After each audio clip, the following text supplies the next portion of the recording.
Quand je vais quelque part, j'aime bien rencontrer, parler.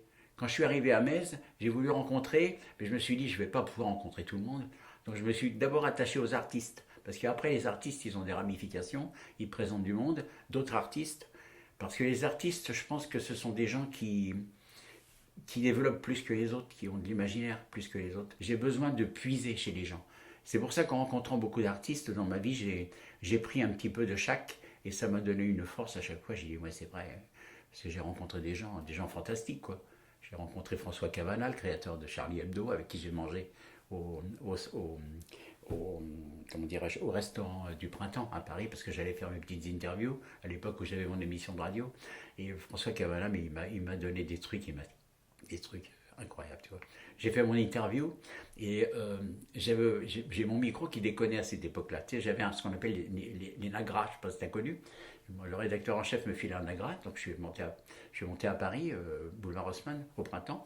J'ai rencontré Cavana parce il sortait son livre, puis il m'a parlé de son bouquin L'Hérital. Il m'a dit aussi que lui, il savait écrire tous les mots de la langue française. Et il était balèze, François Cavana, c'était un mec que j'adorais. Et j'adorais aussi surtout me promener avec lui, parce que quand tu te promènes avec des gens comme ça, tout le monde se retourne, tu as l'impression que c'est toi qu'on regarde. Donc voilà, je l'avais interviewé, et à la fin de l'interview, qui faisait 20 minutes, j'essaie de réécouter la bande, rien. Mon micro avait mal été branché. Et c'est ce qu'il m'a dit. Il m'a dit, écoute mon petit gars, t'as une bonne gueule, tu me plais, tu vas reposer toutes les mêmes questions, je te répondrai la même chose. Voilà, tu t'imagines le mec que c'était. C'est des gens sublimes, ça. Voilà. Il m'a dit aussi un truc.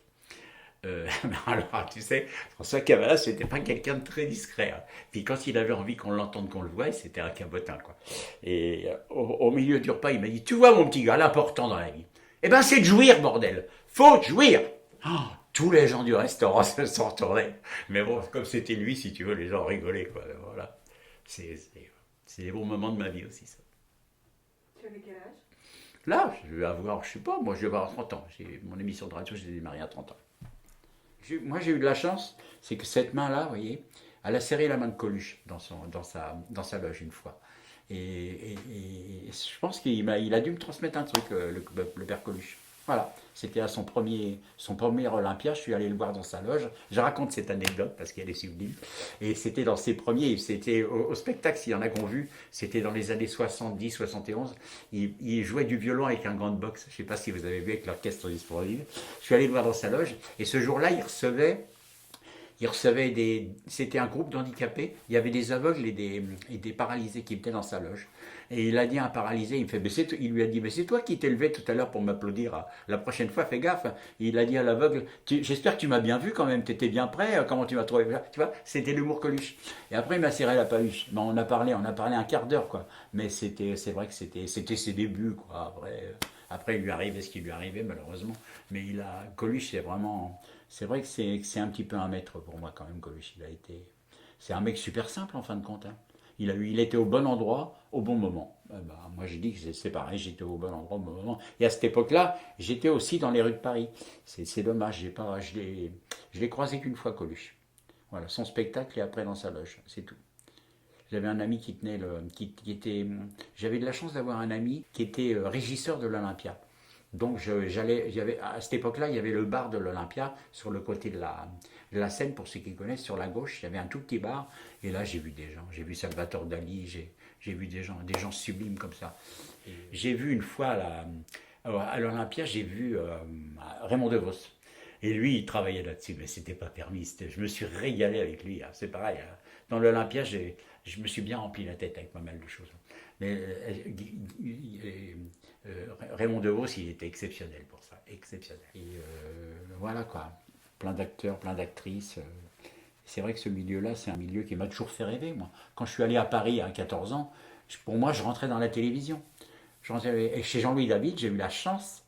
Mais alors là, c'est quelque chose. Tu vois, ça aussi. Ça, c'est peut-être une de mes petites fiertés. J'ai fait des mises en blis à une dame qui s'appelait Catherine Langeais, qui était la première speakerine de la télévision française. Et elle m'a dit, oh, parce qu'à cette époque-là, c'est Jean-Louis David, quand on rentrait, on n'avait pas nos prénoms, il y avait déjà un Jean-Pierre qui était sa première main, son première main, et son premier, quoi. Et il m'a dit, je vais t'appeler Christophe. Il m'appelait Christophe, et ouais, Catherine Langer m'a dit, oh Christophe, vous ressemblez beaucoup à mon petit-fils, vous me faites penser à mon petit-fils. Et je lui ai fait pendant pratiquement un an, je lui ai fait ses mises en plis.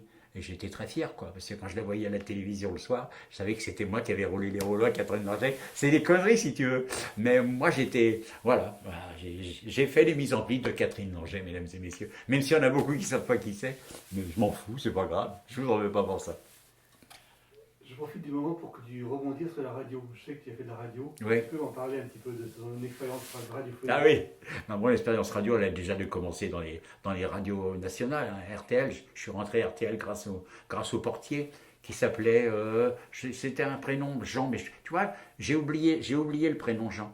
Jean-Marc ou Jean-Guy, je crois qu'il s'appelait Jean-Guy. Et j'y allais le soir, après le boulot, et il me faisait rentrer dans les studios la nuit, tu vois. Comme ça, j'ai vu Robert Chapat faire ses papiers, il s'enregistrait des trucs la nuit. Et puis j'étais à côté des journalistes. Hein. Attends, je suis en train de chercher le nom de mon copain. Il faisait toutes les nuits les informations sur RTL. Et j'étais à côté, et je bougeais les boutons, tu sais, j'arrivais à faire des trucs comme ça. Il me laissait faire. Il me disait, quand tu faisais ça, je faisais ça, tu vois, parce que c'était les grands trucs encore, hein, à l'ancienne. Et voilà, que j'allais partout là-dedans, RTL, j'avais beaucoup de chance. Hein. J'ai vu le grand studio avec Zitrone assis là, quoi. J'ai vu Geneviève Tabouy, une dame que plus personne connaît.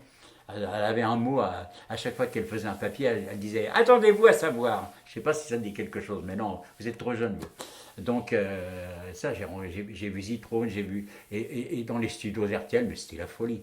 J'ai croisé Francis Blanche et Pierre Dac dans les studios RTL. Et je ne me rendais pas compte au départ, tu vois.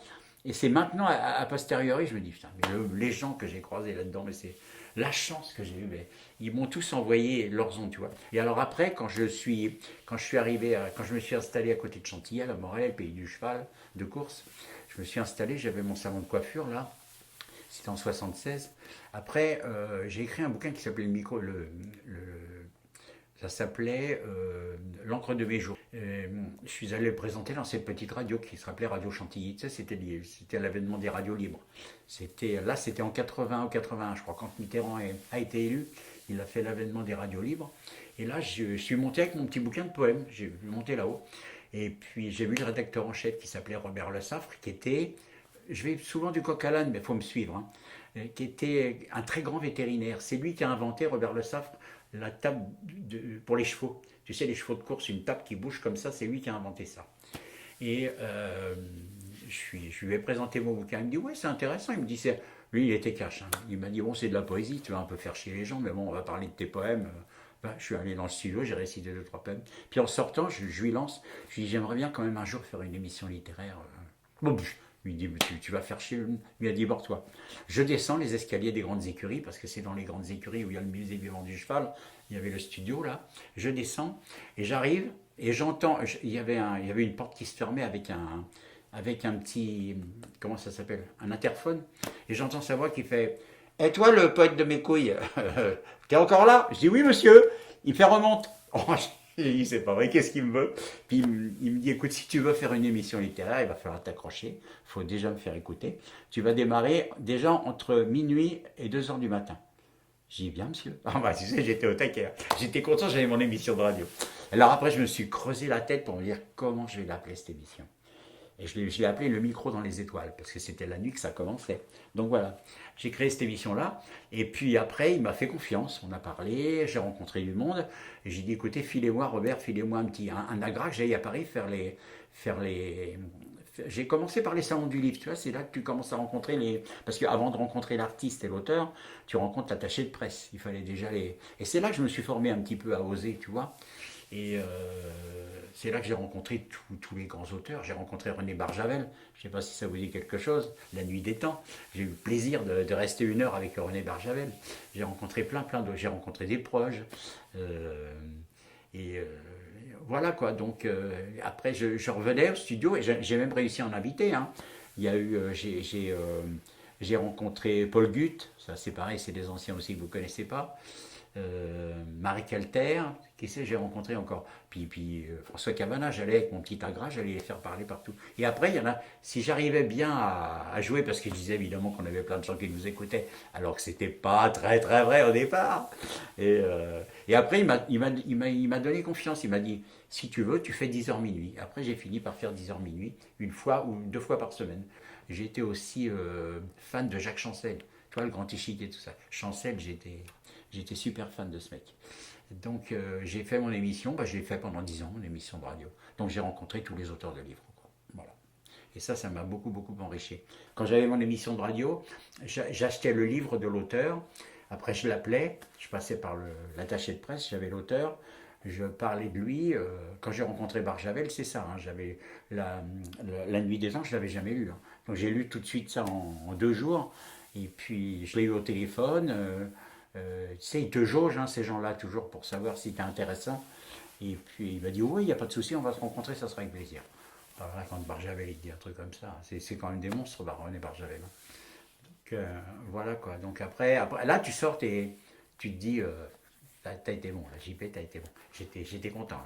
Là j'avais 30 balais, j'étais vraiment très heureux. Là. Je me suis dit, là, une nouvelle vie commence. Là. Ça, c'est bien. Mais malgré tout, j'avais toujours mon petit métier de coiffure. Hein. J'étais très bien où j'étais. Hein. Ça me permettait de travailler, de rencontrer mes passions. Quoi, voilà. La nostalgie du micro dans les étoiles. Mais tu sais, quand on a fait une émission de radio, et pour ça je comprends des mecs comme Michel Drucker, là, qui a eu son problème de cœur, qui revient. Les gens le critiquaient. Mais quand on fait un métier comme ça, on ne peut pas s'arrêter. C'est impossible. C'est impossible. Tous les gens qu'il rencontre.